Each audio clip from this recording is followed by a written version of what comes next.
So I haven't got a clue what we're doing, actually. It's not question time, even though it looks a bit like question time.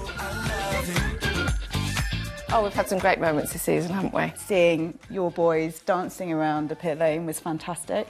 Seeing Toto stroke Lewis's bottom was a particular highlight. Did he do that? Yeah, he did. Why did you do that? Yeah, why did you stroke Lewis's bottom? It's in Austria, it's common. We do that. If Helmut Marko does that to me, then he's going to have a problem. Helmut does that to Nicky, and Nicky does it to Helmut. No one does it to me. Quite upset. No. Don't say that when Eddie's in the room. No. Yeah, just... OK, well, we have got some awards to give out to the drivers, and as our esteemed panel, we'd like you to pick the winners this year. Start of the year, clearly, Toto, you and yours have pretty much won everything, so let's start with Christian. I would say, for me personally, I thought Austin was a great start because it was wet and there was obviously a lot of action going on at the first corner with Toto's, two drivers. Rosberg squeezed down to fourth place. Oh my goodness, Hamilton certainly worked that to his advantage. But then you've got obviously the start that Williams made at Silverstone, which was a lightning start. It's a good start from the second row, the Williams of Massa. Williams are getting both cars past both Mercedes. You must have been going nuts in the garage. my God. Your wife was going mad when she saw the start in Silverstone. It must be difficult for you having, your wife in our garage and then our cars overtaking yours and your wife being so enthusiastic about it. We weren't on speaking terms for a while, but she invited me for dinner. And then it was sorted. We did not expect that. The crowd went crazy. And I know the engines this year are less noisy, but you could hear the crowds all going mad. I don't think we necessarily expected to overtake the Mercedes going into the first corner, but I think I knew that we weren't necessarily going to keep those positions because the Mercedes were just so powerful and all the rest of it. But so you're just sat there just waiting for them to come up behind you, but you want to try and enjoy the moment while you're living in it.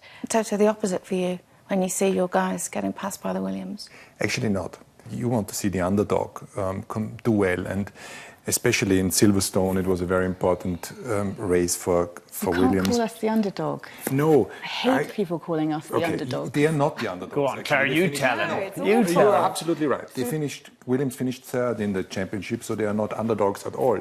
But it is expected that once a team has a dominant position, and Red Bull had it for a couple of years, to just go, and that's basically the race. In that particular situation, Williams overtook us, and we were surprised. And I remember that moment. There were so many things which went through my mind, like, are they having a different engine mode than us? How is that possible? I was a bit confident that we would be able to regain the position. I shouldn't sound arrogant, but that was a good moment. I felt they deserved to be in the lead in that race. So is it fair to give Williams the start of the year? It seems like it's a unanimous decision. Slam dunk. Absolutely. Claire, Thank you very much. Felipe, you won this before as a driver, but what's it like with a team? Well, I won again. We are inside this, so we won again. And what are you going to say to Williams? Can you have a piece of this trophy? I mean, yeah, that was a good start. It was best of the year, obviously. We already gave a trophy to the Clutchman, actually, so yeah, well deserved. So he cheated a lot. Anyway, well done to the Williams team, the drivers. An unbelievable start. Silverstone this year, fantastic. Bravo, guys.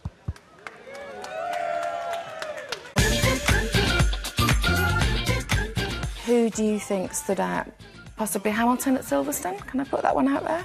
What did he do? Well, he made that. He won the race, but that's fairly normal. OK, so there was a pit stop call. Lewis Hamilton comes in from the lead of the Grand Prix, leaving Rosberg out there. Is he going for Inters? He is. My goodness, that's a brave decision by somebody.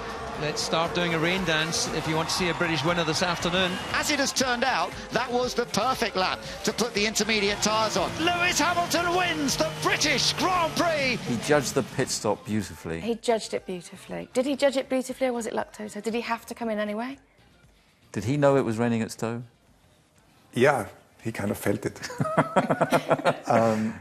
He just got the timing right. And in racing, you have to, sometimes it's a little bit of luck and just, realizing where the weather comes from and seeing the drops on your visor.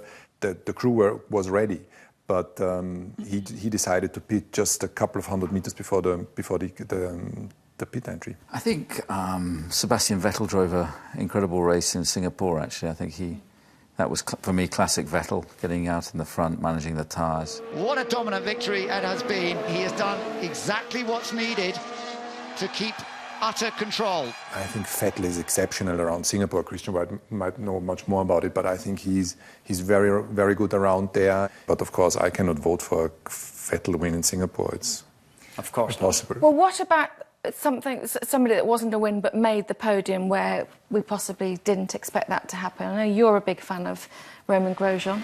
Grosjean getting past Ricciardo, and the Lotus is flying. That's how close Vettel is now, with Grosjean chasing. And it has gone wrong for Ferrari. What a superb achievement for a team that has been struggling, fighting for survival.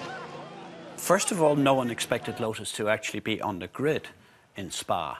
The bailiffs were there, they had locked up the truck. It was a big story in all of the press, not just in Britain, but throughout the world.